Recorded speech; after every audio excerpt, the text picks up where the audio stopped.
Je vais vous inviter ce soir à faire une chose très simple. Ceux qui veulent fermer les yeux, vous pouvez fermer les yeux, maintenant. Et simplement pour démarrer cette conférence, j'aimerais que... Tu peux monter le son un petit peu ? J'aimerais que vous essayiez de vous rappeler cette première fois, cette toute première fois, vous avez entendu ce rythme. Essayez de vous rappeler la toute première fois où votre conscience s'est éveillée et que dans le ventre de votre mère, elle a entendu ce rythme. Et essayez de vous rappeler alors ce que vous avez ressenti à cet instant précis. Quelles ont été les sensations particulières? Qu'est-ce que vous avez pu éprouver à cet instant précis, alors qu'il n'y avait encore rien? Ce rythme que vous entendez maintenant et sur lequel vous êtes en train de vous concentrer, il a ensuite marqué tous les autres biorhythmes de votre vie. Votre rythme cérébral, votre rythme respiratoire,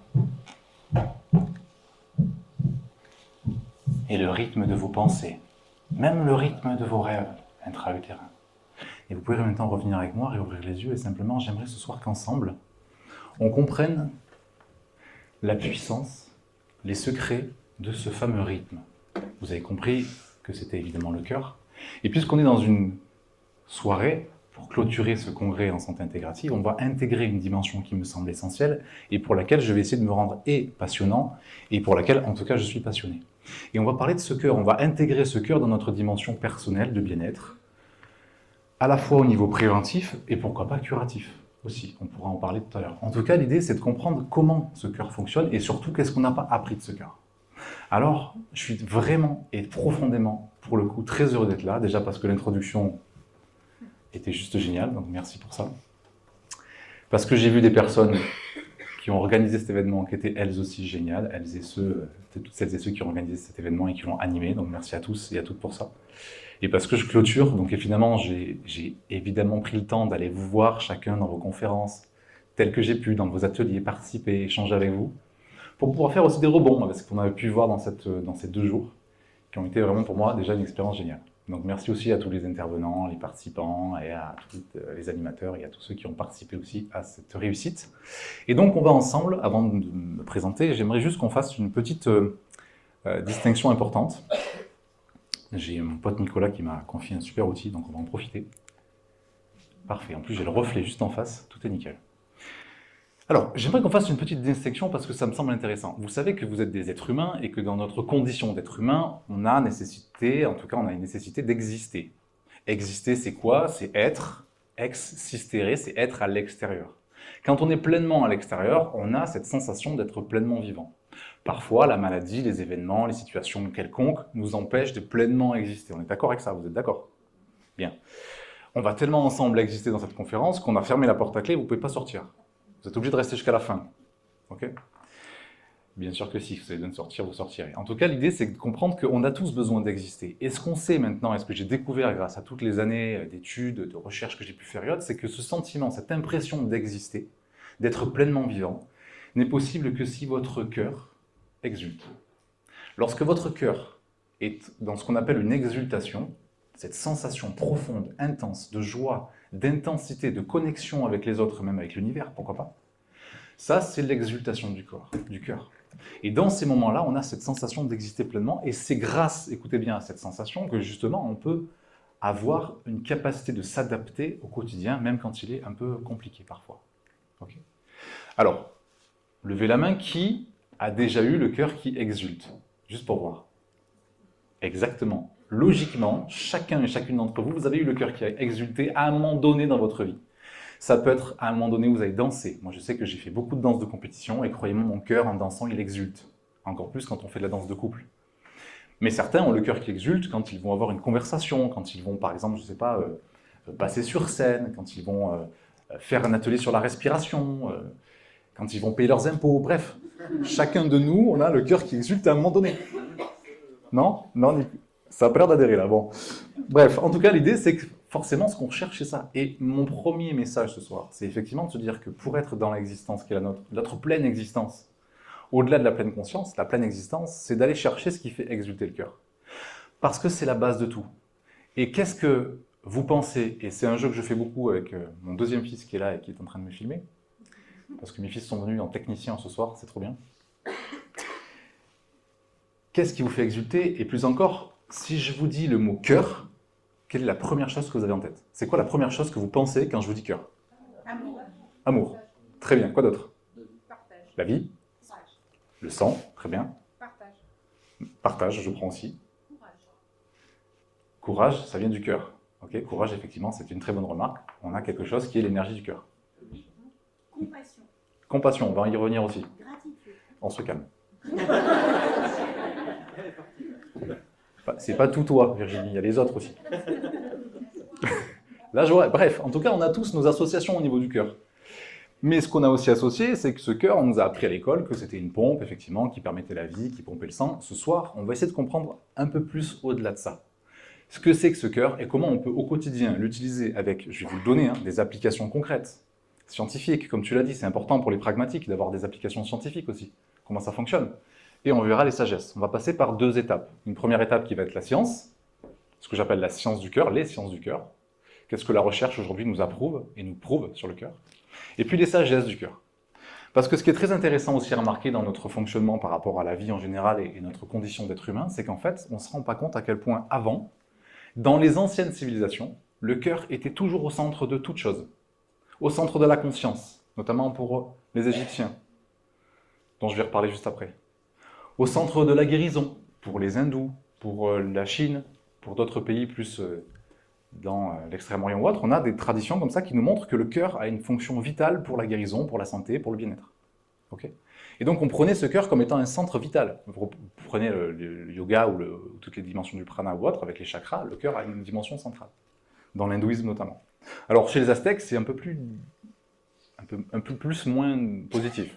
Les Aztèques, le cœur, c'est un centre de sacrifice. C'est-à-dire qu'eux, quand il y avait des intempéries ou des choses qui voulaient calmer au niveau des dieux, ils offraient le cœur des enfants. Donc c'est un peu moins sympa, mais en tout cas, le cœur était quand même au centre.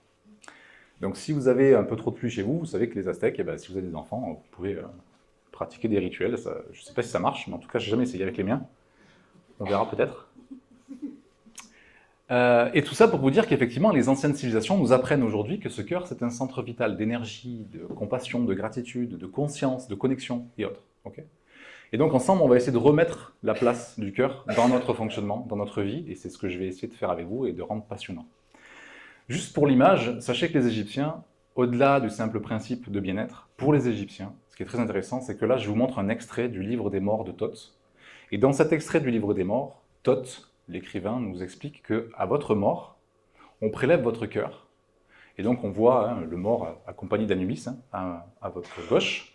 On prélève le cœur du défunt et on le met sur la balance. Et en face de cette balance de la vérité, on va y mettre la plume de Maat.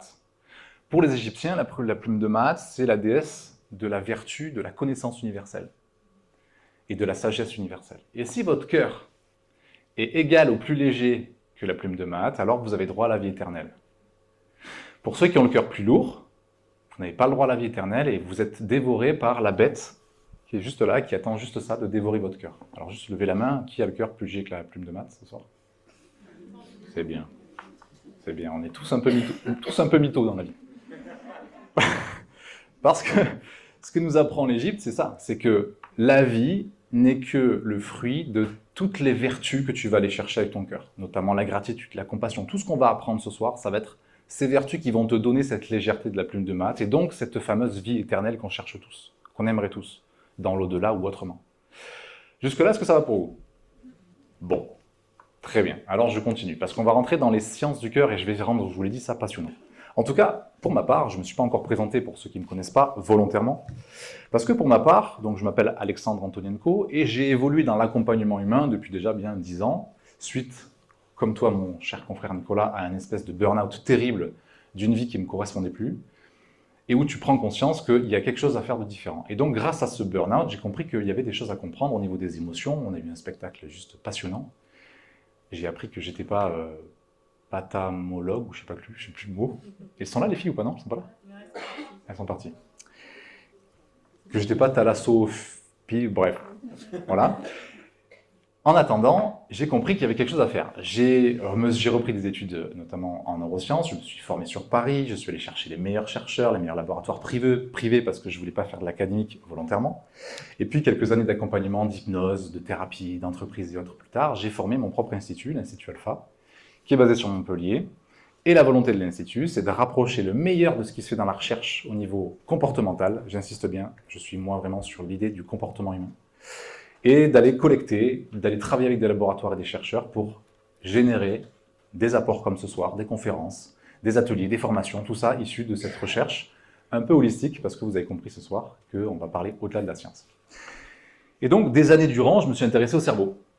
Neurosciences en Belgique, les comportements liés à tout ce qui était traumatisme, tout ce qui était stress. Après, je suis parti plutôt vers le Canada avec les comportements liés à la cognition, au fonctionnement de la cognition. Bref, j'ai étudié pendant 10 ans le cerveau. Et un jour en conférence, j'ai un des auditeurs qui me dit « Mais pourquoi vous ne parlez jamais du cœur?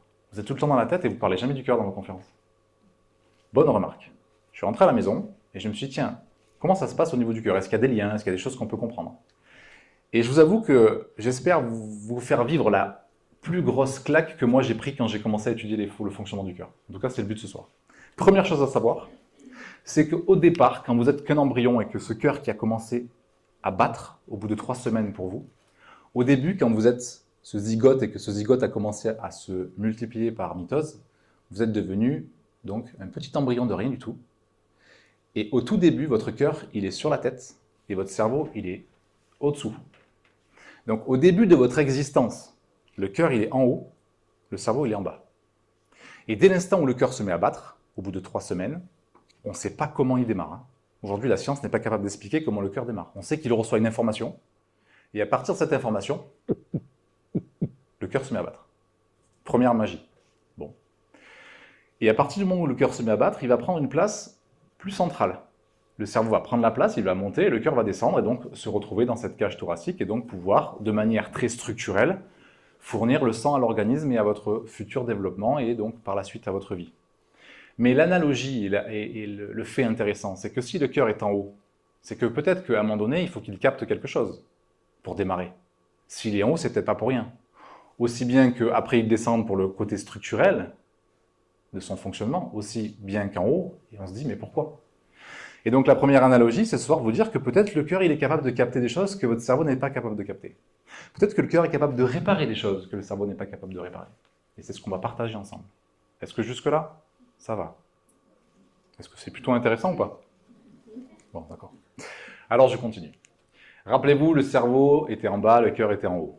Maintenant, ce qu'on sait également, c'est que grâce à toutes les recherches qui sont faites beaucoup au Canada, dans un institut que j'adore qui s'appelle HeartMate Institute, l'Institut des mathématiques du cœur au Canada, qui est le seul au monde pour l'instant à faire autant de recherches sur le cœur et à avoir découvert autant de choses passionnantes, on sait aussi que ce cœur, il possède son propre réseau de neurones. Fait intéressant, on s'est posé la question, mais alors du coup, à quoi ils servent? 40 000 neurones qui tapissent le haut de votre cœur. Okay, 200 millions les intestins, ça vous le savez sans doute, on appelait ça le deuxième cerveau. 86 à 100 milliards dans le cerveau, donc des neurones qui sont assez puissants, on le verra tout à l'heure, mais 40 000 dans le cœur. Et on verra que ces neurones sont encore plus puissants que ceux du cerveau.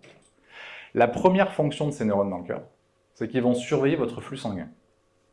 Et donc ils surveillent le flux sanguin, ils vont venir détecter les anomalies potentielles avec les bactéries possibles et autres. Et donc informer le cerveau de certains problèmes et certains mécanismes digestifs ou au niveau de votre alimentation. Donc ça c'est un fait intéressant, c'est que forcément pour un mieux-être, on le sait, ça commence forcément par l'alimentation. D'accord? Parce que forcément votre cœur va aussi réguler votre rythme intérieur en fonction de l'acidité, des microbes et de tous les micro-organismes qui peuvent se trouver dans le sang. Ce n'est pas la fonction la plus passionnante. Moi, ce que j'aime à vous faire comprendre ce soir, c'est que ces neurones du cœur vont connecter pour une raison très particulière. Lorsqu'on va avoir une intention particulière, dont je reviendrai presque à la fin de la conférence. Lorsque, vis-à-vis de vous, je vais émettre une intention consciente très particulière, à ce moment-là, mon cœur va rayonner d'une certaine manière, dont on va parler après, qui s'appelle la résonance. Je vais vous apprendre à créer de la résonance. Cette résonance, elle a des effets qui vont être physiques, intellectuels, chimiques, mais aussi, au-delà de ça, on le verra, presque planétaire, cette intention particulière. Et c'est toutes les études qui sont faites en ce moment.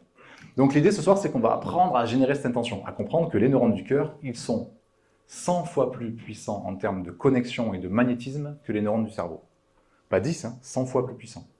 Lorsqu'on prend un appareil d'électrocardiogramme, on est capable aujourd'hui dans des instituts de capter l'énergie de votre cœur à plus de 10 mètres, en fonction de votre intention. Et ça sera un peu la conclusion, donc je vous la laisse pour tout à l'heure. Donc le système intracardiaque, découverte pas si tardive que ça, en tout cas elle est assez récente. Quand on dit récente en neurosciences, c'est une vingtaine d'années. Et c'est assez passionnant parce que ça va plus loin que ça. Donc ça c'est le premier point. Maintenant on va rentrer dans la science passionnante. À partir de là, on s'est posé plein de questions et on a fait plein d'études. Et on s'est rendu compte, j'ai participé moi-même à une des études de l'INSERM, que je vous montre ici, c'est qu'en fonction du rythme de votre cœur, vos yeux ne voient pas la même chose. Étude faite à l'INSERM, on demande à des personnes de regarder des images qui vont avoir une espèce de dégradé ou des textes comme on voit parfois chez les opticiens avec un dégradé plus clair, en termes de nuances de couleurs. Pour ceux qui ont eu la chance de faire l'atelier art-thérapie, vous avez peut-être compris que la couleur elle a une incidence particulière et que la façon dont on va nuancer nos couleurs dans la vie et avoir un rapport aux couleurs, c'est évidemment important.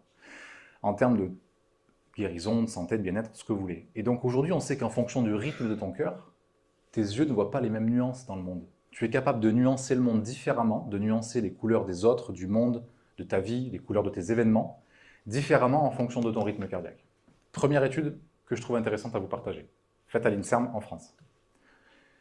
Je fais une petite parenthèse nécessaire. Tout ce que je vous dis là, tout ce que je vous partage ce soir, à la fin de la conférence, il y aura un flash code, un QR code, et vous pourrez télécharger tout un compte-rendu de la conférence, avec les liens vers les études, avec tout ça. Okay, donc ce soir, à la fin, si j'oublie, rappelez-moi, mais vous pourrez télécharger le compte-rendu gratuitement de cette conférence, plus un extrait de mon prochain livre, si ça vous intéresse aussi. Je referme la parenthèse. Deuxième étude, celle-ci elle se fait à New York, on se rend compte qu'effectivement, de nouveau, en fonction du rythme de votre cœur, on en reviendra aussi, le rythme est important, en fonction de ce rythme-là, vous n'avez pas la même perception du temps. Est-ce que vous avez remarqué, par exemple, quand vous êtes avec votre nouvel amoureux ou votre nouvelle amoureuse, comment le temps s'accélère? Vous avez remarqué ça ou pas? Parce que du coup, quand tu es avec quelqu'un que tu aimes profondément, tu as l'impression que le temps il va de plus en plus vite. Par contre, il y a des fois,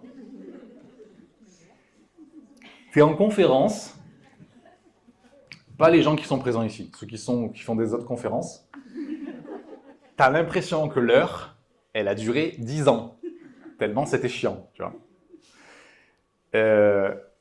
Et pourtant, des fois, mon premier mentor m'avait dit, tu sais Alex, même dans un mauvais livre ou dans une mauvaise conférence, va jusqu'au bout parce que peut-être qu'il va y avoir une bonne idée à la fin. Bon. Donc voilà, le message est passé, la prochaine fois, vous allez hésiter à partir, vous allez vous dire, peut-être qu'il y a une bonne idée à la fin. Quoi qu'il en soit, en fonction du rythme de ton cœur, la perception que tu as du temps n'est pas la même. Intéressant aussi de se dire, tiens, la relation au temps. Aujourd'hui, qui, ne mentez pas, qui n'a pas déjà entendu dire, putain, mais c'est un truc de fou comme ça passe vite. Pourquoi on dit ça? Parce que notre vie est freinée, le stress permanent que l'on ressent, les besoins actuels de la société font que notre cœur a un rythme cardiaque qui a augmenté dans le temps. Notre cœur bat plus vite et par conséquent, on n'a pas la même perception du temps, tout s'accélère. Donc, peut-être qu'il va falloir apprendre à ralentir, mais pas la vie, notre fonctionnement à nous. Dans un monde qui est freiné, nous, on n'a pas besoin d'être effréné. Ensuite, troisième étude, alors il y en a plein, vous les verrez. Ensuite, l'institut dont je vous parlais tout à l'heure a fait une étude géniale.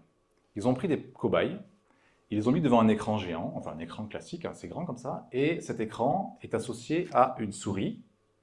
Vous cliquez sur la souris et il y a un algorithme de temps qui va faire apparaître une image. Donc ça peut être 1 seconde, 10 secondes, des fois 1 minute, on ne sait pas. La personne ne sait pas. Elle clique sur la souris et va apparaître une image qui peut être soit extrêmement dégueulasse à regarder, vraiment horrible, un truc que personne n'aimerait regarder, avec des enfants, bref, des trucs dégueulasses, soit une image magnifique. Photo de moi, des trucs comme ça, tu vois.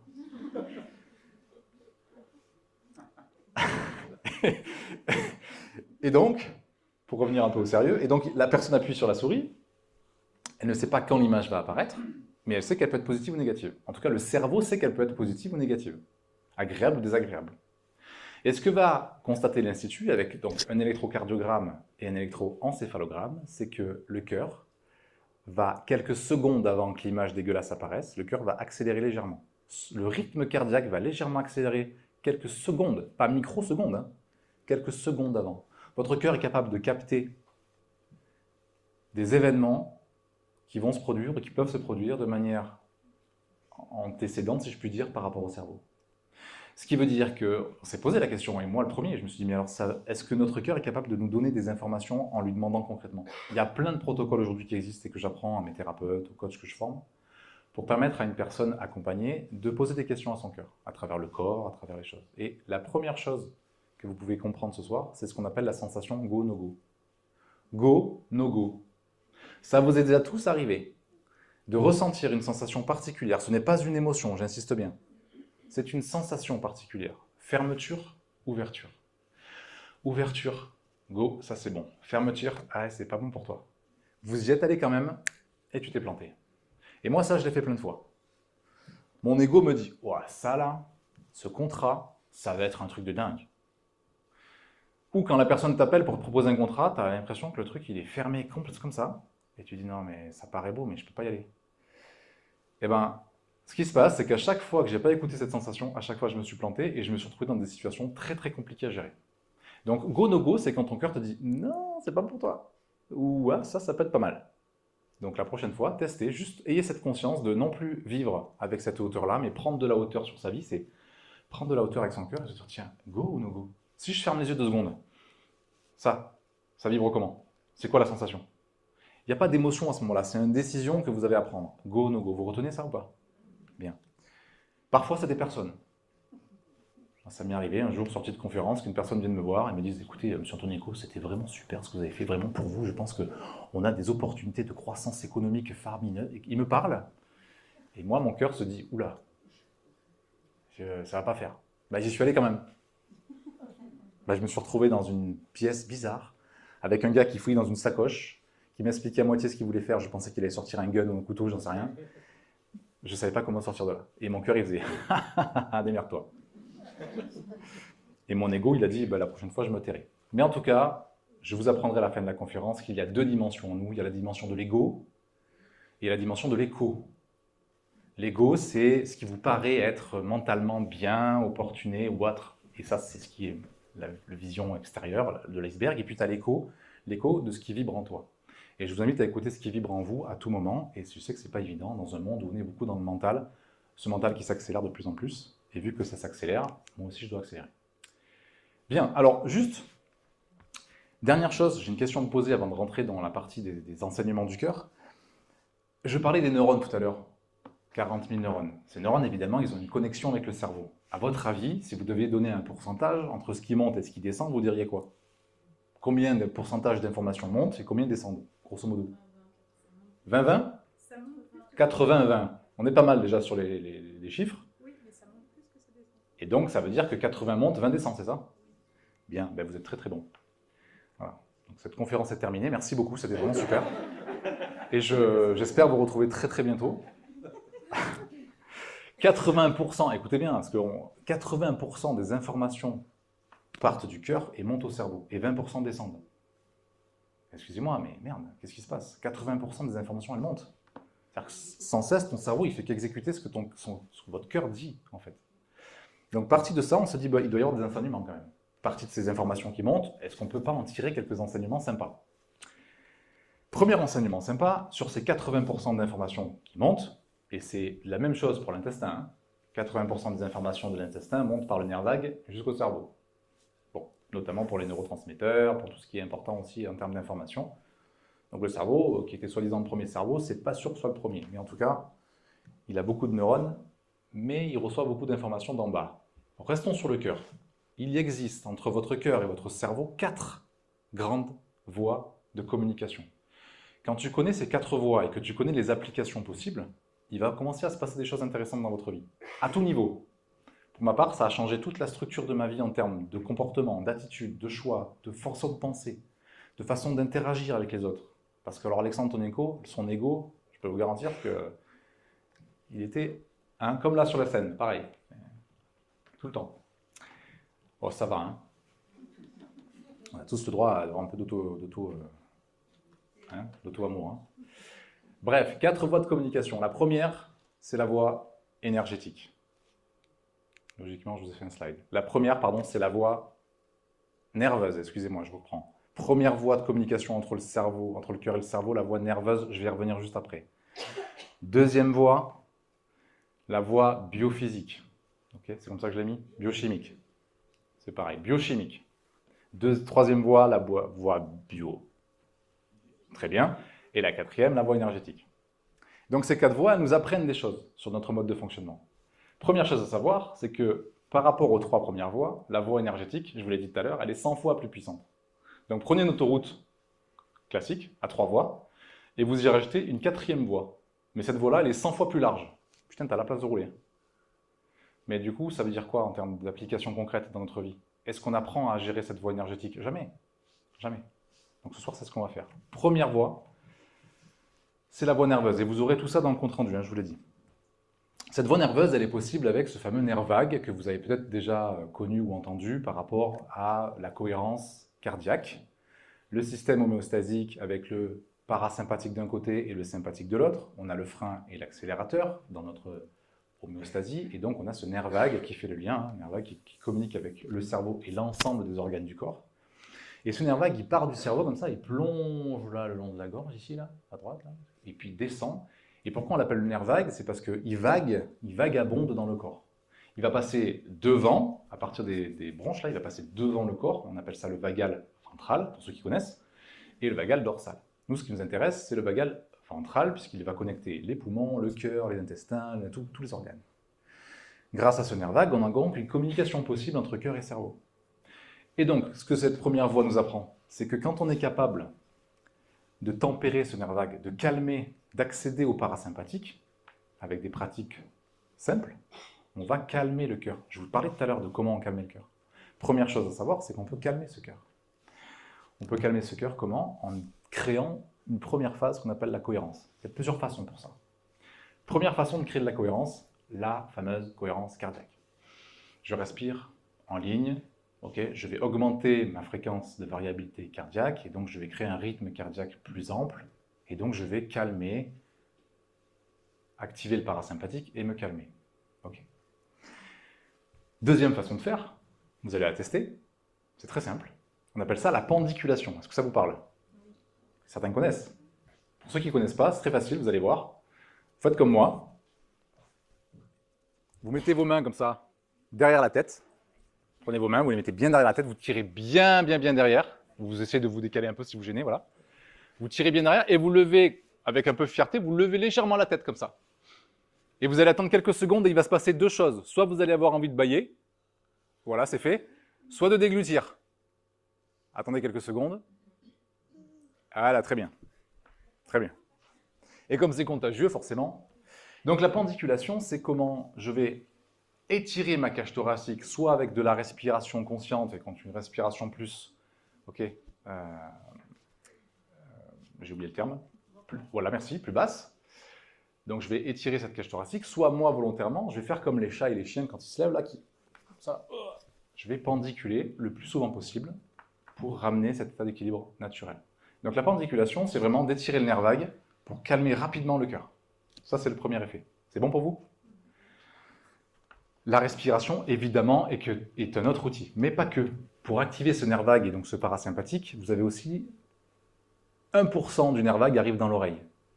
Lorsque vous avez tendance à vous masser l'oreille parce que vous êtes un peu stressé, naturellement, vous le faites parce que vous activez le parasympathique par le nerf vague. Donc ça, c'est aussi une façon d'activer un peu ce cœur dans le calme, de vous masser un peu l'oreille au niveau du point d'acupuncture qui est juste à l'intérieur, là, à l'entrée. Mais ma méthode que je préfère, c'est celle que je vais vous apprendre à la fin, qui est la notion de la voix. Je vous l'ai dit, votre nerf vague, il descend ici le long de la gorge, et il est donc très connecté aux cordes vocales. La façon dont vos cordes vocales vont vibrer vont influencer le rythme de votre cœur. Ce qui veut dire que si tu parles comme ça tout le temps et que tu as tendance à accélérer ta voix et que tu parles comme ça parce que du coup tu es en conférence et tu es un peu stressé, forcément ton cœur va accélérer. On est d'accord avec ça? Et puis pour vous, ça va être chiant parce que si je continue à parler comme ça, au bout d'un moment, ça va être chiant. Même pour les sous-titres, à un moment donné, YouTube, il va se dire qu'est-ce qui se passe. Par contre, si tu apprends à poser ta voix dans le ventre, comme tu dois le faire en conférence, quand tu apprends à poser ta voix, la fréquence de tes cordes vocales, et je vous apprendrai un outil qui est génial tout à l'heure, qu'on va partager tous ensemble à la clôture de cette conférence. Puisqu'on est là jusqu'à 21h, ça va, on a le temps, mais Si tu apprends à poser ta voix avec un ton différent, tu vas activer des fréquences vibratoires et cardiaques aussi différentes. Donc prenez le temps d'observer votre voix, la façon dont vous parlez à quelqu'un, à un proche. Est-ce que tu parles avec le ventre, avec un ton posé, ou est-ce que tu as tendance à parler trop haut? Hein, beaucoup de personnes, je remarque, quand tu es un peu énervé, tu as tendance à parler ici. Et puis du coup, ta voix, elle commence même à changer, tu vois. Parce que, franchement, le lave-vaisselle, on en parlait tout à l'heure, c'est plus possible. Évitez ça, ça accélère tout, c'est pas possible. Donc, ok. Ok, Enzo, on se calme. Bien. Donc ça, c'est pour la voix nerveuse. Je passe pas trop parce qu'on connaît beaucoup tous ces principes de respiration et autres. J'aimerais quand même avancer sur la suite, mais retenez quand même que la pendiculation et la voix, on va y revenir juste après. Vous allez vivre une expérience juste magique. En tout cas, je vais la rendre magique, c'est sûr. Deuxième voie, on a dit, c'était la biochimique. Vous connaissez forcément le lien entre le cœur et le cerveau, qui est un lien chimique, qui est dû à une molécule et notamment à une hormone qui est l'ocytocine. Sauf que, on connaît cette hormone. Oui, pour l'accouchement, oui, pour l'allaitement. On sait que c'est une hormone au départ. On pensait qu'elle était exclusivement féminine, alors que pas du tout. Et aujourd'hui, on se rend compte, grâce à certaines études qui, je l'insiste bien, ne sont pas encore testées sur des humains, elles sont testées sur des animaux, mais ça va bientôt arriver. On se rend compte que l'ocytocine, elle a un pouvoir de guérison, notamment sur les os, mais aussi sur le cœur. On est en train de tester ça sur des poissons zèbres qui ont justement, à qui on provoque certains problèmes cardiaques. Et grâce à l'ocytocine, les poissons zèbres aujourd'hui sont capables de régénérer leur cœur. Ça vaut pour les problèmes cardiaques, mais ça vaut aussi pour les traumas. Okay. Donc ce qui veut dire que l'ocytocine, elle a un pouvoir bien plus grand que tout ce qu'on pouvait imaginer. Et ça rend la chose passionnante. Parce que la vraie question, c'est de se dire, ok, l'ocytocine, elle existe. Elle est produite par le cerveau, dans l'hypothalamus, hop, par l'épiphyse, hop, dans le sang. Et elle a la capacité aujourd'hui de guérir. Elle est même porteuse de certains schémas d'antidouleur, un peu comme les endorphines. Et on commence à comprendre un peu le vrai rôle de l'ocytocine, cette fameuse hormone de l'amour. Okay. Quand vous êtes amoureux, vous êtes naturellement des producteurs d'ocytocine. Mais parfois, la vie nous empêche d'être pleinement amoureux parce que des choses qui se passent, ça arrive. Il y a aujourd'hui des moyens d'être ocytocique. Être ocytocique, c'est quoi? C'est d'être des producteurs d'ocytocine, naturellement. Premier moyen, il est très simple. Vous allez vous tourner vers une personne que vous n'aimez pas. Comme ça, elle le saura. Ou vers n'importe quelle autre personne, c'est vous qui choisissez. Vous vous tournez vers elle. Non, ça suffit, vous deux, vous êtes arrêtés. Regardez derrière. Ça va devenir gênant à force. Vous regardez une personne et vous allez lui faire le premier compliment qui vous vient. Allez-y, vous avez 10 secondes. Allez-y, premier truc qui vous vient, un compliment, n'importe quoi.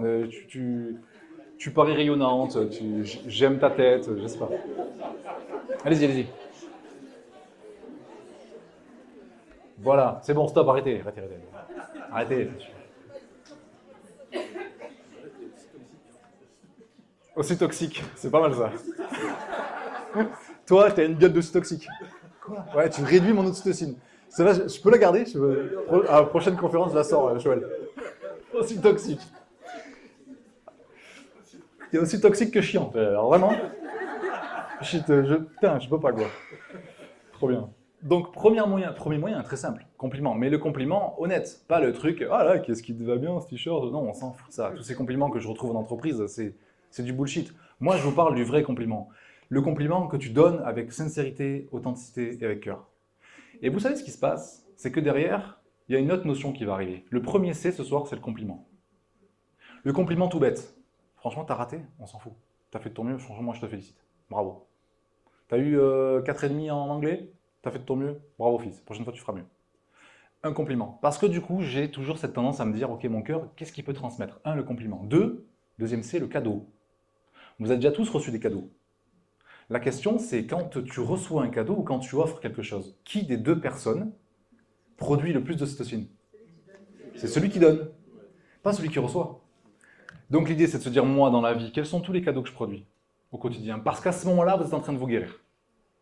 Tu fais un cadeau à quelqu'un, et un cadeau, c'est pas matériel. Hein. Un cadeau, c'est du temps, c'est de l'écoute, c'est n'importe quoi. Quelle que soit la façon dont tu fais un cadeau. Et bien à ce moment-là, tu fais de l'ocytocine, tu deviens ocytocique, et du coup, tu génères chez toi des potentiels de guérison, de bien-être, d'amour, de tout ce que tu veux derrière. Donc, Nicolas, j'ai pas pu suivre toute sa conférence, mais en tout cas, en termes de biologie, de neurobiologie, on connaît cette valeur-là des neurotransmetteurs, de tout ce qui est cellulaire, de tout ce qui est hormonal. Et c'est des choses qui sont simples à appliquer au quotidien. Et je vous garantis que moi, j'aime bien faire un truc. Quand je vais dans mon café préféré à Montpellier, il y a toujours une personne qui arrive, soit qui cherche sa monnaie, ou qui manque un truc, ou qui ne sait pas qu'est-ce que... Et en fait, je lui offre un café. La dernière fois que je l'ai fait, c'était avec un ouvrier qui était sur un chantier à côté. Il arrive et il dit « Ah, merde, il me manque un... » Je dis « Bougez pas, je vous l'offre, c'est avec plaisir. » La tête des gens quand tu fais ça. Et le bonheur que tu ressens quand tu fais ça. Ça peut être ça ou ça peut être n'importe quoi. Et je vous invite juste à compliment, cadeau. Le troisième, exactement, le contact, les câlins. C'est un C qui est super important. Et j'aimerais juste préciser une chose en termes d'application. C'est pas que des câlins physiques. Parce que souvent on pense que ouais, moi, il faut que je fasse des câlins physiques pour faire de l'ocytocine. Non. Un animal de compagnie, ça fait de l'ocytocine. Un contact comme le massage ou autre, ça fait de l'ocytocine. Tout ce qui va être contact, même distanciel, un contact comme ce soir, des contacts humains avec un peu d'humour, avec un peu de chaleur humaine, ça fait de l'ocytocine. Simon, alors j'ai plus son prénom en tête, je sais que mais je vous mettrai ça dans le compte rendu. Il y a une personne aux États-Unis qui a été, il y a quelques années, années 90, qui a été, en tout cas les médecins ont découvert chez lui une maladie très très rare et incurable qui va cristalliser tous les membres. Et tous les diagnostics étaient négatifs. Mais lui, intuitivement, s'est dit, tu sais quoi, je ne vais pas écouter ça, moi je sors de l'hôpital. Et il est allé se prendre une chambre d'hôtel à côté de l'hôpital, et il a loué tous les grands films comiques qu'il a pu trouver. Et pendant une semaine, il a fait ça. Pendant une semaine, il a regardé tous les films comiques, Charlie Chaplin, ce que vous voulez, et il s'est éclaté de rire pendant une semaine. Et donc ce contact, cette chaleur humaine, ce rire qui produit endorphines et autres, eh bien aujourd'hui, il a écrit un bouquin que je vous mettrai dans le compte rendu, qui est juste un bouquin génial, Comment j'ai guéri par le rire, où il explique ce lien justement avec le rire et la guérison, avec le bien-être. Et il explique que 10 minutes de rire, c'est 2 heures à ton corps sans douleur. Je répète, 10 minutes de rire et d'ocytocine, c'est 2 heures à ton corps sans douleur. Bon, nous en neurosciences, on a un autre schéma, c'est 2 heures de colère, pardon, 10 minutes de colère, excusez-moi. C'est 2 heures à ton corps avec pratiquement toutes les défenses immunitaires pour dégager ce cortisol que tu as dans le sang. Parce que la colère, en fait, produit du cortisol, le stress produit du cortisol, que tu brûles pas parce que tu n'es pas en train de fuir un grizzly ou un tigre à dents de sabre, donc tu fais du cortisol. Parce que le cortisol, il faut bien en faire quelque chose. Et donc, défense immunitaire amoindrie, et donc, par conséquent, la peur, ça marche de la même manière, et donc tout ce que tu induis chez toi en termes de non-contact, de non-chaleur humaine, t'induit à des conséquences qu'on pourrait appeler négatives. Est-ce que c'est bon pour vous, ça? Il en reste un dernier de ces. On a vu les compliments, on a vu. Très bien, on a vu. Voilà, c'est bien. Il en reste un dernier dont tu as parlé, Virginie, qui est la compassion. La compassion, c'est ce qu'on appelle l'hyper-empathie positive. L'hyper-empathie, c'est quand tu sais, vous avez tous déjà pleuré devant un film, ça vous est tous déjà arrivé. Tu pleures devant Titanic. Bon, ça, c'est l'hyper-empathie un peu dérivée, mais en tout cas, l'hyper-empathie positive, c'est non seulement comprendre les émotions de l'autre, ne pas les vivre à sa place, mais agir en fonction de ça. Ça, c'est la compassion. Qu'est-ce que je peux faire dans mon quotidien? Au lieu de me plaindre de tous les malheurs du monde, moi, ma compassion ce soir, c'est celle-ci. Vous partagez certains messages et certaines applications. C'est ma façon de compatir. En me disant peut-être que vous allez prendre un truc plutôt qu'un autre, et puis autre chose, j'en sais rien. Mais le seul moyen que j'ai aujourd'hui d'agir pour un monde en changement et pour un monde en mieux-être, c'est de passer des messages. Okay, de vous faire rire un petit peu, de vous faire passer une expérience, bref. Donc la compassion, c'est à chacun de nous de trouver un moyen de le faire. Quelle que soit l'action à mener, on est dans ce qu'on a vu tout à l'heure dans le spectacle humoristique avec les émotions sur l'introspection et puis du coup les actions. Vous retenez les 4 C, je vous les ai mis dans le compte rendu. C'est bon pour vous? Bien. Si vous avez des questions, n'hésitez pas. Parce qu'on avance, j'ai encore beaucoup de choses à vous dire. Ce que vous êtes en train d'observer ici, c'est un IRM fonctionnel où on voit le fonctionnement du cerveau, mais plus encore l'impact de votre biorhythme, du battement de votre cœur sur le cerveau. Alors je vous rappelle évidemment que l'intégratif, l'holistique, prend en compte toutes les dimensions de l'être humain, qu'elles soient émotionnelles, physiques, spirituelles ou autres. Là, on est sur quelque chose qui est de l'ordre donc du lien entre quelque chose de biophysique et donc l'impact que ça a sur votre façon de penser, d'agir, de vous comporter. Ce biorhythme, c'est un peu comme ça. Je vous montre. Vous allez choisir ce que vous préférez, vous allez me dire.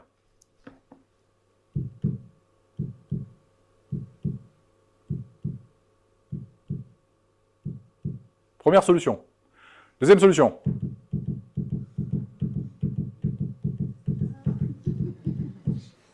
Il y en a qui ont déjà fait des rêves parties, j'imagine même pas le biorhythme du cerveau. Et les conséquences derrière. Bon, no comment, on ne fera pas de débat là-dessus. En attendant, à gauche, il y a ce qu'on appelle l'IRM fonctionnel classique. À droite, il a été accéléré par ordinateur. Il est amplifié, d'accord, pour vous montrer vraiment l'impact que ça a sur votre cerveau, sur la structure de votre cerveau. Donc par conséquent, quand on prend les informations montantes et descendantes, votre cerveau, il est comme un tambour chamanique, informé des battements de votre cœur et de votre biorhythme. Et je vous l'ai dit, l'idée, c'est de calmer ce biorhythme, d'être capable de revenir à quelque chose de plus doux. Alors pour ça, vous allez faire un exercice très simple. Premier exercice pour calmer votre biorhythme, vous prenez votre pouce gauche, qui est la main reliée au cœur, et vous allez l'entourer avec votre main droite, et vous allez serrer à la fois pas trop fort, mais pas trop faible non plus. Vous allez serrer de manière à sentir, au bout de quelques secondes, je vais me taire, vous allez sentir la pulsation de votre cœur, dans votre main.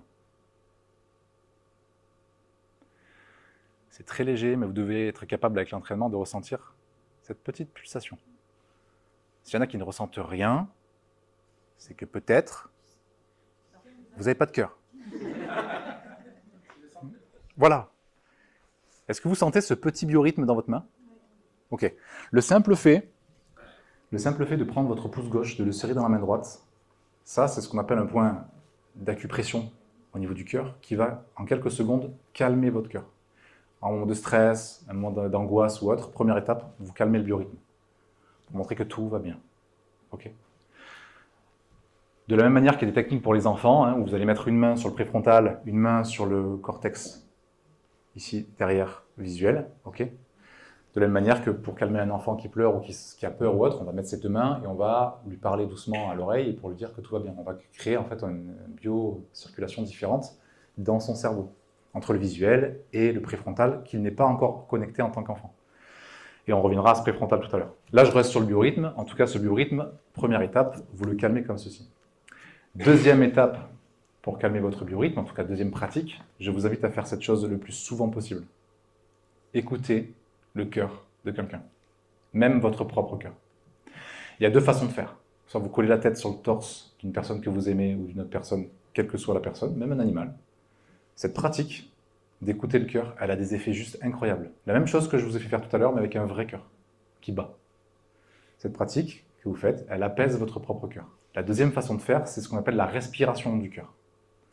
Pratique qui n'est pas trop développée encore, et que j'apprends aussi moi, en tout cas mes clients ou mes stagiaires, c'est de nouveau d'aller chercher la pulsation de votre propre cœur, d'écouter votre propre cœur, et de respirer en fonction de lui, et pas pour lui, pour le faire baisser. Non, non. Vous allez prendre 3 pulsations au départ, et vous allez faire 3 pulsations en montant, 3 pulsations en descendant.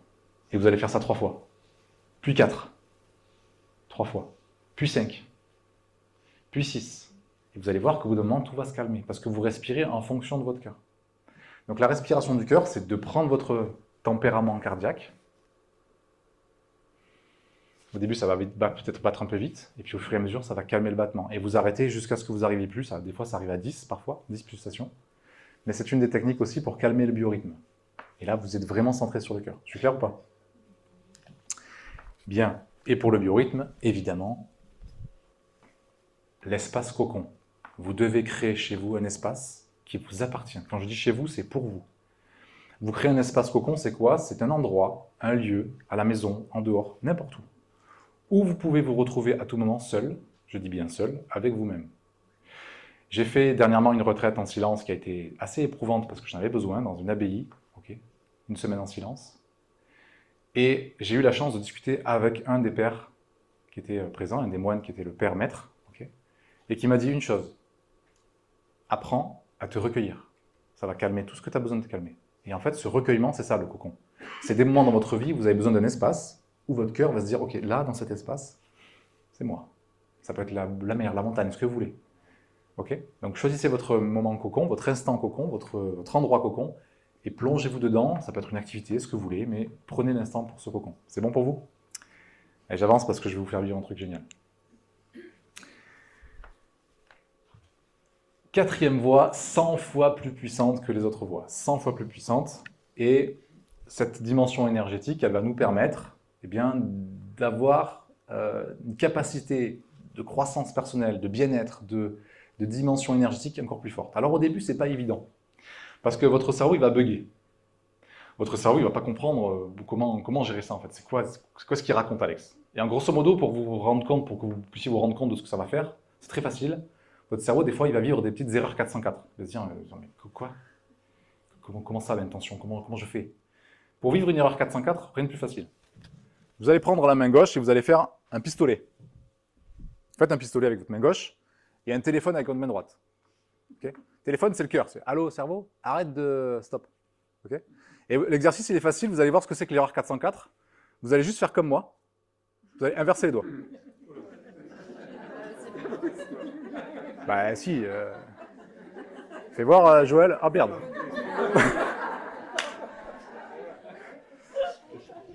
Ok.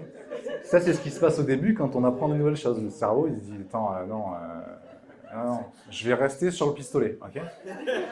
C'est plus facile. Parce que du coup, c'est une voie qui est puissante, la voie énergétique. Et cette voie énergétique, eh ben, il y a différentes choses à savoir. La première, c'est donc cette fameuse intention dont je vous parlais. Une intention, elle va donc connecter les neurones du cœur qui vont avoir une dimension magnétique, je dis bien magnétique, hein. Le cerveau il est électrique, le cœur il va avoir une dimension magnétique. Le magnétisme, pour ceux qui connaissent, hein, l'énergétique, évidemment on parle de magnétisme, mais on parle aussi d'aimant, d'attirer les choses. Toutes les études aujourd'hui qui sont faites au Canada, aux États-Unis, moi j'adore, on parlait tout à l'heure de Greg Braden ou de chercheurs comme Joe Dispenza qui parlent de ces dimensions-là, nous parlent de cette dimension énergétique et de ce pouvoir de magnétiser. Et donc forcément de manifester certaines choses. Donc le magnétique et l'énergétique, il va toucher toutes les cellules du corps et même les personnes qui vous entourent. Regardez à quel point une personne dépressive est capable de vous contaminer une salle. Moi je sais qu'un jour, j'ai fait une formation à l'Institut, il y avait une personne qui est venue se former qui était dépressive. J'allais la chercher à la gare, parce qu'elle n'avait pas de voiture, donc j'allais la chercher à la gare. De la gare jusqu'à l'Institut, je l'ai amenée pour les formations. J'arrivais, moi déjà, j'étais pas bien. Donc elle avait pleuré tout le long. Donc toi, tu dis, bah attends, écoute, arrête de pleurer, non, on va trouver une solution. Et puis au bout d'un moment, tu sens l'énergie, tu dis, oh putain, c'est chaud. Ça montre bien le pouvoir énergétique. Pour ça, vous avez que deux intentions possibles. Votre cœur ne peut connecter qu'à deux intentions possibles. Soit l'intention d'amour, soit l'intention de peur. Point barre. Il n'y a pas 50 intentions possibles dans le cœur. Ok ? C'est quoi avoir une intention d'amour? C'est pas, ah, la vie c'est trop beau. J'ai ouvert mes chakras. Alors attendez, je suis allé voir une chamane, il faut que je vous parle de ça rapidement. Oh merde, très vite. Je suis allé voir une chamane, là, il y a une semaine, dans une conférence. C'était juste génial. Elle a commencé en disant, bon, attendez, je capte que là, on me dit que vous êtes tous des enfants, là. Donc là, il faut que je vous parle de choses, parce que sinon, vous n'allez rien comprendre. Donc, je vais vous parler d'autres choses, là, parce que je sens que vous n'êtes pas du tout prêts, là. Vous n'êtes pas prêts. Elle commence comme ça, déjà. Tu vois, tu te dis, oula. Et après, elle nous dit, voilà, parce que là, sur les années à venir, il y en a qui vont mourir. Hein. Donc, je sais pas, peut-être vous, là, je sais pas. Vous, peut-être vous. Donc, préparez-vous, quoi. Toi, t'es là, c'est quoi? Et donc, elle nous explique qu'elle a été adombrée. Adombrée, c'est quand un être de lumière vient en toi. Donc, elle a été adombrée. Et j'avoue que là, des fois, je lâche un peu quand même. J'ai eu beaucoup d'ouverture. Là, j'avoue que j'ai un peu lâché. Bref. Tout ça pour vous dire que moi, j'ai pas été adombré, mais en tout cas, je peux vous dire que j'ai une intention toujours très consciente avec ce que je fais et avec qui je le fais. Avoir une intention consciente, c'est qu'est-ce que je choisis, moi, de vibrer dans ce moment? Qu'est-ce que je choisis d'échanger dans ma vibration avec vous? Évidemment que c'est de l'amour. Si j'étais dans la peur, peut-être que ce ne serait pas du tout le même genre de conférence. Je me dirais, bon, ce que je dis, c'est peut-être pas toujours terrible. En plus, bon, voilà. Et je pourrais avoir une énergie complètement différente. Là, l'idée, c'est d'être dans ce partage. Pour moi, aujourd'hui, l'amour, il est là. Le partage et la rigolade. La détente, l'authenticité. C'est ça mon intention avec vous ce soir. Mais elle peut changer à tout moment. Et donc, l'idée, c'est que quelle que soit l'action que tu mènes, il y a toujours une intention d'abord. Tu veux faire n'importe quoi. Un régime, c'est quoi ton intention? La peur ou l'amour? Parce que si c'est la peur, arrête tout de suite. Parce que ton cœur, lui, il va vibrer ça. Et tout le reste va être écrit par ça. Donc l'intention, c'est quelque chose de très, très simple en soi. Et pour autant, qui va avoir une incidence 100 fois plus puissante. C'est quoi mon intention pour cette année qui vient avec mon couple? C'est quoi mon intention avec mes enfants? C'est quoi mon intention avec moi-même déjà? C'est quoi mon intention? C'est quoi mon souhait en fait? Par amour, par cette fameuse compassion dont je parlais tout à l'heure. Ça, c'est un truc, c'est con, hein, mais quand tu te poses la question de « Ok, c'est quoi mon souhait pour moi cette année ?» Je sais pas. Ouais, j'ai des objectifs, l'Institut, ouais, plein d'objectifs. Non, mais c'est quoi ton souhait? C'est quoi ton intention pour toi? C'est quoi? Déjà, ça change un peu la donne. Et aujourd'hui, ce qui se passe, c'est que notre monde, aujourd'hui, notre société, aujourd'hui, les politiques, aujourd'hui, qu'est-ce qu'ils influencent beaucoup? Plus l'autre côté. Et donc, par conséquent, sans rentrer dans ce débat-là, faites attention à toutes les images, toutes les informations, tous les discours, tous les textes, tout ce qui peut toucher et nuire à votre intention. Ça, c'est un point qui est fondamental parce que vous allez forcément vibrer ça. Et si vous vibrez ça, c'est foutu. Et on a vu pendant plein de périodes, on a bombardé des intentions de peur pour que vous preniez des décisions qui n'étaient pas des décisions raisonnées, ni raisonnables. Je referme la parenthèse. Ensuite, dans l'énergétique, il y a une dimension que vous allez vivre donc maintenant dans cette fin de conférence. Je vais vous montrer quelque chose et vous allez essayer de me dire ce que c'est. J'ai perdu mon... Je l'ai là. Alors, est-ce que vous savez ce que c'est que ceci? Alors, c'est de l'eau, mais plus précisément.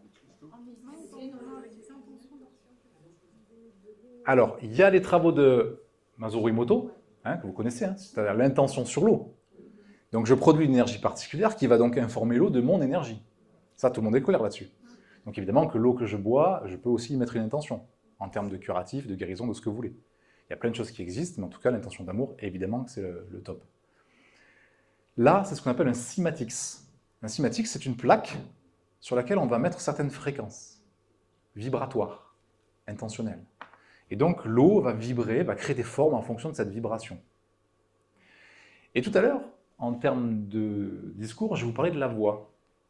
La voix, c'est une forme de vibration, une forme d'énergie que l'on transmet. Et cette voix, on peut la moduler avec, derrière, aussi du chant, pourquoi pas. Mais plus précisément, ce que vous êtes en train de voir là, c'est la vibration sur l'eau du Om. Le Om va avoir différentes formes de vibrations qui vont toutes avoir un impact sur votre dimension cellulaire, parce que vos cellules captent l'énergie, la vibration, donc les dimensions physiques, la dimension aussi mentale, qui est aussi vibratoire, tout ça, ça va avoir des impacts sur votre façon de penser, votre façon, vous, de vous comporter. Ce qui veut dire que vous connaissez tous le Om. Vous avez tous entendu parler déjà ou vu des choses sur le Om. Nous, on va le décrypter un peu plus. Parce qu'il va se passer plusieurs choses par rapport à ce Om. Première chose à savoir, c'est que le Om, là, que vous êtes en train d'observer, quand on fait un Om de manière normale, tel que je vais vous l'apprendre, il va vibrer à une fréquence d'à peu près 432 Hz, qui est une fréquence plutôt basse, qui va donner...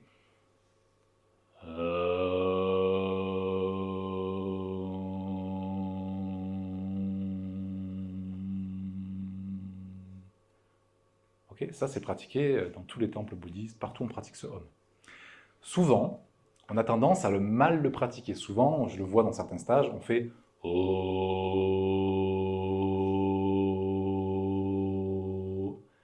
C'est pas ça le Om. Le Om, c'est trois vibrations importantes que vous pouvez, qui sont les vibrations finalement fondamentales, qu'on appelle les vibrations de l'univers fondamentales. Pourquoi? Parce que c'est les seuls sons que vous pouvez produire sans la langue. Si vous collez la langue au palais, les seuls sons qui peuvent sortir, c'est A, O, et c'est tout. Ouais. Parce que si je fais une conférence avec ça, ça va être compliqué. Moi, j'ai un rêve, c'est être conférencier. Ok, voilà. Faites chaud. Vaut mieux que tu fasses passionnante. En tout cas, ce Om, il va vibrer d'une certaine fréquence, qui est cette fameuse fréquence de la guérison, cette fréquence de 432 Hz. Je fais des recherches là-dessus, c'est très intéressant. C'est-à-dire que vous avez en vous une capacité de générer une vibration énergétique personnelle en fonction de votre façon de homer, on va le dire comme ça. Nous, ce Om, ce soir, on va l'augmenter un peu en vibration, volontairement, pour que ce soit plus harmonique. Vous allez faire le test avec moi, mais pour l'instant, j'aimerais revenir sur cette idée. Le Om, vous devez absolument apprendre à juste avoir une relation avec lui de temps en temps. Et ce Om, il se pratique de cette manière. A, O, M. Donc ça donne A, O, M. Il y a une petite différence, vous avez vu ou pas? Il y a une différence en termes de symphonie personnelle. Cette symphonie, il y a plein d'études là-dessus. C'est Jonathan Goldman, pareil, je vous ai mis ça dans le compte-rendu. Jonathan Goldman, c'est le premier à avoir mis en place des pratiques et des protocoles de sonothérapie. Il a fait plein de musiques, je vous en ai partagé aussi dans le compte-rendu, qui sont super sympas à écouter, avec des hommes, avec des bols tibétains, plein de choses. Parce qu'en fait, le son, la vibration, l'énergie, quelle qu'elle soit, a une incidence fondamentale sur vous. Et plus encore, Earthmate Institute a mis en place tout autour du globe, et je finirai avec ça et on va faire un petit jeu sympa. Tout autour du globe, ils ont mis des récepteurs pour mesurer ce qu'on appelle la fréquence de Schumann. La fréquence de Schumann, c'est quoi? C'est les battements du cœur de la Terre. La Terre est entourée de la ionosphère, et tout au long de sa vie, elle reçoit par les orages électriques, elle reçoit donc une intensité vibratoire. Et donc cette planète qui est la nôtre, elle vibre à une hauteur de 7,83 Hz.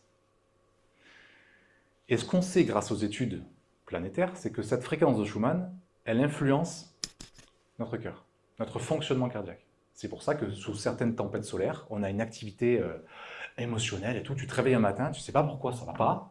Tu ne sais pas. Tu t'es réveillé, ça va toi? Non, c'est pas la peine de me poser la question, ça ne va pas. D'accord? Donc tu retournes au lit, moi je vais aller bosser. Je ne sais pas pourquoi. Ben parce que des fois, il se passe des choses qu'on ne peut pas comprendre de manière naturelle, mais juste parce qu'il y a une espèce d'influence beaucoup plus planétaire, voire même interstellaire. Okay? Et d'où les choses qui s'expliquent aussi en ce moment avec une accélération du rythme, avec des choses qui sont naturellement du chaos pour renaître dans un nouvel ordre en fait. Et donc c'est pour ça que on s'est posé cette question de est-ce qu'il y a une incidence vers le bas, mais de manière naturelle, c'est posé la question, mais nous alors, est-ce qu'on peut insidieusement, est-ce qu'on peut avoir une incidence aussi vers le haut, influencer en tout cas la planète et les autres? Ben, la réponse est oui. Parce que EarthMate Institute a donc mis des récepteurs partout, ils ont fait des études. Ils ont pris des groupes de 100 personnes et leur ont fait faire ne serait-ce que le homme, juste ça. Et dans certaines régions du monde, il y a eu des influences. Il y a eu des changements significatifs, des réductions de certains crimes, de la criminalité, plein de choses qui ont été faites là-dessus. Pareil, je vous mets tous les liens, vous pouvez regarder, vous pouvez même participer au Global Coherence Initiative, le GCI, qui a été une initiative lancée par l'Institut EarthMate, pour apprendre aux gens à influencer positivement le monde. Si vous rencontrez les bouddhistes, ils vous diront, mais nous, ce qu'on fait dans nos temples, c'est ça. C'est qu'on influence le monde de chez nous. Donc l'influence du monde, eh ben, vous en êtes acteur à votre niveau, et ça passe par des choses qui sont vibratoires, intentionnelles d'abord. Quelle est mon intention? Quelle est ma vibration? De quoi je parle? Qu'est-ce que j'échange au quotidien? Donc on va faire une clôture facile, et je répondrai à vos questions après. On va imaginer la salle découpée en 3 parties. Donc les personnes qui sont là, juste là en face de moi, là, vous êtes la partie gauche de la salle. C'est bon pour vous? Donc à partir de Virginie, tac, tac, ça c'est la partie gauche. Jusque-là, forcément vous n'êtes pas ensemble, du coup. Ah ouais. Ah ouais. Je vous ai vu vous tenir la main, tout ça là. À partir de vous, là c'est la partie droite. Et après ça c'est le milieu. Ok? Donc même si vous n'êtes pas au clair sur quelle partie, considérez que, voilà, vous tous là, c'est droite, vous tous, c'est gauche. Et vous êtes au centre. Et je vous apprends le dernier protocole, la dernière pratique pour ce soir. Respiration, focalisation, intention, vibration. Je répète, respiration, focalisation, intention, vibration. Ça va donner quoi? Vous allez à chaque fois prendre une grande respiration, parce que la respiration va rééquilibrer le rythme cardiaque. Vous allez focaliser votre intention sur le cœur. La focalisation, c'est le moyen en hypnose le plus simple de faire rentrer quelqu'un dans un état de transe. On va le faire focaliser sur la main, on va le faire focaliser sur un point, qu'importe le moyen que tu vas avoir de focaliser. Quand tu focalises ton attention, tu rentres dans un état d'absorption. Ce que je vous apprends ce soir, c'est de comprendre la distinction entre ce qui est objectif, dehors, ce que mes sens sont capables de toucher, ce que je vois en permanence, les malheurs du monde et autres, et ce qui est subjectif, ce qui est à l'intérieur de moi. La subjectivité, c'est le point le plus crucial à apprendre, c'est revenir à quelque chose de subjectif. Quelle est mon intention? Quelle est ma vibration? Comment j'interagis avec moi-même et avec le monde? Donc 1, je vais respirer. 2, je vais focaliser mon attention sur le cœur. Et je focalise pleinement mon attention, même quitte à poser mes doigts comme je le fais moi ici. Je focalise que là-dessus. 3, on va choisir une intention ce soir. L'intention, ça va être d'imaginer une planète en paix. Et tous les gens... Imaginez comme si vous pouviez voir la planète de loin, les gens en paix, les gens guéris, ce que vous voulez, mais vous prenez cette intention de voilà, ça c'est mon intention ce soir. Et la troisième étape, c'est la vibration. On va créer une vibration commune qui va donc avoir un impact sur vous ce soir, vous allez le voir, et sur le reste. Donc vous allez être les... Ah... Allez-y. Ils sont très très bons. Attention, exactement. Et comme je vous l'ai dit, on va augmenter la fréquence pour vous donner un impact un peu plus fort. Donc ça va faire Ah, et vous au milieu, ça va être Oh. C'est pas mal. Donc gardez bien. A, O. Et vous? Un peu plus haut, plus dur. C'est bien. On est bon. Donc je le refais une dernière fois, et là, attention. Parce que c'est mon final. Donc comme c'est filmé, et que le monde entier va le voir, tout se joue maintenant. Donc ça va donner, je répète une dernière fois. A. Très bien. O. Ok, et vous allez suivre mes mains quand je vais dire ok, on monte, on descend. Vous allez suivre mes mains, on va le faire en rythme ensemble, et puis à la fin, tous ensemble. Et je veux juste que vous fassiez ça. Vous respirez, vous focalisez là-dessus, et sur ce que vous allez ressentir dans l'instant, votre intention, quelle qu'elle soit, vous choisissez votre intention, ça peut être votre famille, ce que vous voulez, mais vous mettez une, excusez-moi, une putain d'intention. Et la vibration derrière. Allez, on y va, c'est parti.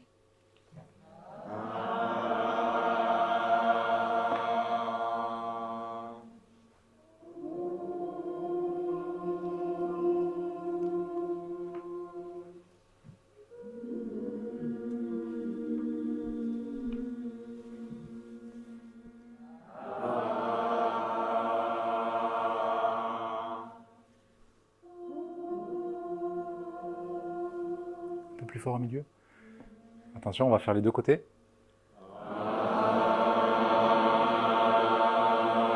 Parfait, maintenant attention tous ensemble.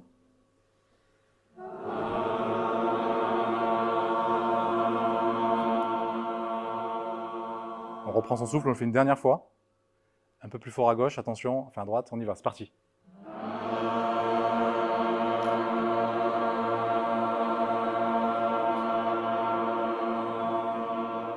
Bravo, vous êtes géniaux. C'est trop beau. Franchement, d'ici, c'est magnifique.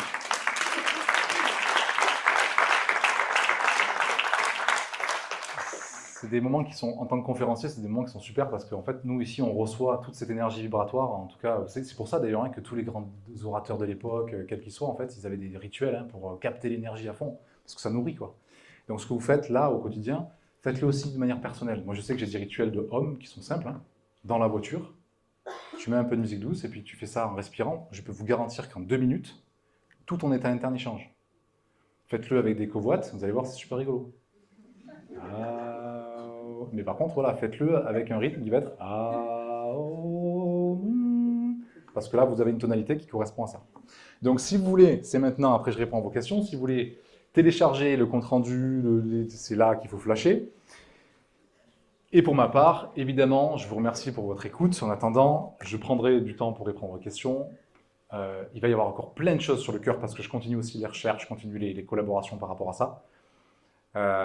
Plein d'autres sujets de partage et autres. Et je remercie encore forcément toi, Virginie, pour ta confiance, pour ce que tu as mis en place, et puis vous, pour tout ce que vous allez aussi produire et faire. Ah ben voilà. C'est trop tard. C'est trop tard, la conférence est terminée. Ah oui, en fait, à 18h, c'est fermé. Vas-y, démerde-toi, quoi. D'accord. Mais je ne sais pas pourquoi ça fait ça, en fait. Je pense que c'est le fil. Tu as marché sur le fil. Ah ouais, c'est le fil. Bon, alors attendez, vous savez quoi, je vais laisser le PC allumé, en attendant, et, Voilà, c'est ça, et du coup, vous viendrez sur le PC. Essaye de voir, ouais, si t'arrives. C'est là.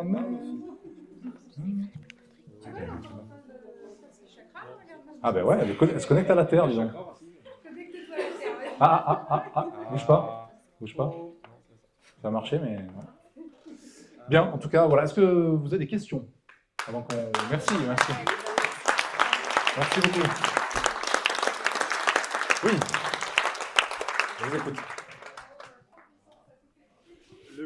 Le coup de cœur, vous le positionnez où?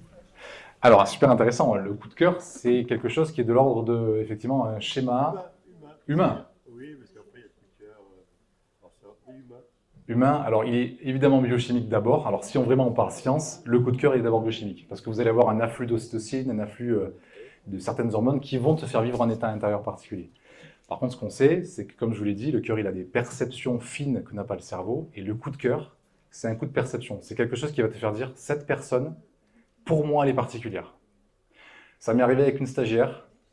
Voilà, je me suis interdit d'avoir tout rapport, toute relation avec des stagiaires. Sauf qu'un jour, coup de cœur. Mais vraiment le truc de « Ah, cette personne, il y a quelque chose de particulier ». Et donc derrière, évidemment, ça a eu des conséquences pour ma vie, mais en tout cas, dans la vertu dont je parlais tout à l'heure. Mais le coup de cœur, il est évidemment biochimique. Et au-delà du coup de cœur, qui est ce fameux choc de « Ah, cette personne est particulière », il y a aussi un phénomène qui est très très important à comprendre, c'est l'épiphanie du cœur. Et celui-là, autant le coup de cœur, il est agréable, autant l'épiphanie du cœur, vous l'avez déjà toutes et peut-être tous vécu, c'est des moments dans la vie où votre cœur va prendre la main sur le reste. Et il va vous dire « Ok mec, ok nana, là maintenant, ça, c'est fini. Cette relation, ce truc, ça, ce boulot, ça, je peux plus, c'est fini. » Et ça va se vivre dans le corps. Ton corps va faire... Et l'épiphanie du cœur, c'est ton cœur qui dit « Bon, tu t'es pas assez écouté, mon coco, ou là, ça suffit. » Je prends la main. Et souvent, ça se passe à 2 grands âges, 33, 32, 42, 45. Ce que remarquent les études, c'est qu'il y a 2 grandes épiphanies où tu vas considérablement changer tout ton mode de fonctionnement. Du jour au lendemain, les gens vont te dire « Mais t'es devenu complètement taré. Qu'est-ce qui t'arrive? Je sais pas. » Et c'est comme quelque chose qui va monter, une espèce d'aspiration à changer ou à devenir différemment. Et ça, c'est ce qu'on appelle l'épiphanie du cœur. Ça fait peur, ça fait des ravages dans toutes les dimensions de vos relations et autres, parce que tu coupes tout de coup. Mais cette épiphanie t'amène à vivre des choses que tu ne peux même pas imaginer derrière. Donc ne ratez pas vos épiphanies, même si elles sont douloureuses. Ok? C'est bon pour vous ça? Il y en a qui en ont vécu déjà ou pas? Ok. C'est bon, j'ai répondu ou pas à la question? Donc un coup de cœur, ouais, c'est une perception anticipée de « Ah, il y a un truc. Hein » Autre question? Comment ça? Non, là, c'est pas possible. Vous n'osez pas en fait. Je vous dis, on a jusqu'à 21h. Hein. Bon, ben, s'il n'y a pas de questions, oui. Le coup de cœur par rapport au cerveau, qu'est-ce qu'il fait? Ah, ben le cerveau derrière. Ça fait 80-20 ou ça... Ah, ben non, là, oui, ben, 80-20, certes, mais en attendant, là, c'est le cœur qui prend la main pour dire, ben maintenant, vas-y, qu'est-ce que tu fais là? Qu'est-ce qui se passe? Donc, de toute façon, clairement, effectivement, que ce soit le coup de cœur ou votre cœur à la main. Donc, lisez le compte-rendu, vous avez mon mail si vous avez des questions pour revenir vers moi. Je vous remercie encore, ben voilà, profondément, du fond du cœur. Ah oui, ben, on n'a pas pu, si? Attendez, bougez pas, on va y arriver. Alors, attendez, on va prendre 2 secondes. Parce que peut-être qu'on n'a pas glissé la fenêtre. Voilà. Et là, il suffit de faire comme ça. Regardez bien, attention. Et là, je vais appuyer là, attention. Hop. Attendez, on va refaire la conférence du coup, parce que... Voilà. Merci Virginie. Voilà, ben, si vous n'avez pas de questions, bonne lecture, bon retour. Peut-être à l'année prochaine si le cœur vous en dit. Et arrêtez-moi parce que sinon je vais m'arrêter. Merci à vous.